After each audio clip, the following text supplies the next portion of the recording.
I thought I was going to not do anything with teaching because I was really into choir and those kind of things. Then going through college, I thought I was going to be a meteorologist and then didn't. And we went instead and found that teaching, it was right in line. I just decided one day that don't go into anything with fear and instead just tackle it. You can only do what God has called you to do. And I didn't know that's what he was doing at the time, but he has called me to this. So I actually sat in a room with a professor, and when we were just starting our teaching path, and he said, which area do you want to teach in? And he had the elementary teachers stand up, and then he had the high school teachers stand up, and then he had the middle school teachers stand up. And he told all of us middle school teachers that we're going to quit, and so you might as well pick elementary or high school. No one was going to tell me that I wasn't going to do this and that I couldn't be made for something like middle school. And I have found that this is what brings me the most joy, this age group. Middle schoolers are their own breed of student.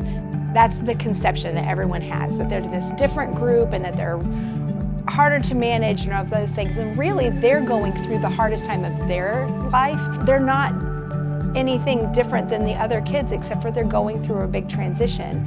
And when you walk through big transitions, you need somebody who's going to be steady and stable to walk with you. I learned that everybody can be a math person, and so I needed to show them that everybody can be a math person. And so I became very passionate about that. When I came to Lewis and Clark, my goal was to be in the same classroom teaching the same thing for 5 years. And then I've been here for 14. I just love it. I want them all to know all of the things and how it builds and all the puzzle pieces that go together to make mathematics such a beautiful language. My grounding has really come from knowing that this is my call and my purpose. This is my mission field. This is where I'm supposed to be.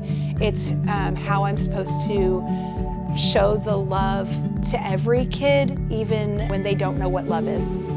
And so that's my goal every day, is to show them who they're made to be, who God made them to be. And so I go above and beyond and do everything for the glory of God and not for the glory here. Everybody in our district is working hard.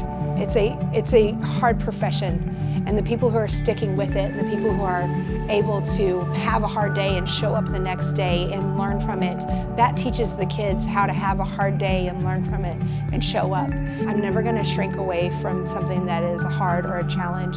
I'm going to face it and go through it, even if it is super challenging.